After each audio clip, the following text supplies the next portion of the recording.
Find பண்ணுவோம்ல அது சொல்றாங்க பைண்டிங் இன் TK inter இது என்ன சொல்றாங்கன்னா the term bind is to stick together or cause to stick together a single mass or widget. TK inter is utilized to connect an event passed in the widget along with the event handler. அதாவது என்ன சொல்றாங்கன்னா combine ஒண்ணா ஒட்டறாங்க இல்லனா அமைக்கறாங்க ஒண்ணோட ஒண்ணு வந்து fix பண்றாங்க அதுதான் வந்து பைண்ட் அப்படினு சொல்றாங்க. சோ அதுக்கு அப்புறம் என்ன சொல்றாங்கன்னா எக்ஸாம்பிள் அதுக்கு கோட் இருக்கு என்னன்னா அதே மாதிரி இம்போர்ட் பண்றோம் ஒரு ஃபங்க்ஷன் ரைட் பண்றோம் டெஃப் போட்டுட்டு பட்டன் கிளிக் ஈவென்ட் தான் பண்றோம்.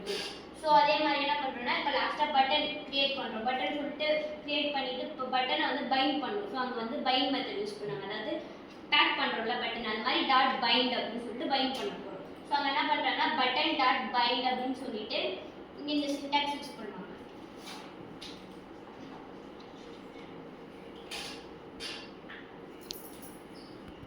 சின்டாக்ஸ் யூஸ் பண்ணுவாங்க பட்டனை பைண்ட் பண்ணிட்டு இந்த சின்டாக்ஸ் யூஸ் பண்ணுவாங்க. பைண்ட் பண்ணிட்டு என்ன பண்றேன்னா இங்க டெஃப் ஃபங்க்ஷன் எழுதணும்ல அந்த ஃபங்க்ஷனை வந்து இங்கே கால் பண்ணிடுவோம். ஸோ கமாண்ட் போட்டு ஆன் கிளிக் அப்படின்னு சொல்லிட்டு அந்த டெஃப் ஃபங்க்ஷனோட கால் பண்ணிடுவோம். அதுக்கப்புறம் பட்டன் எப்பயும் பேக் பண்ற மாதிரி நான் அதெல்லாம் பேக் பண்ணிட்டேன்னா பைண்ட் ஃபங்க்ஷன் முடிஞ்சுது. அப்புறம் என்ன சொல்றாங்கன்னா and by using interacts with a widget in a particular way such as clicking a button, pressing key or moving the mouse and etc.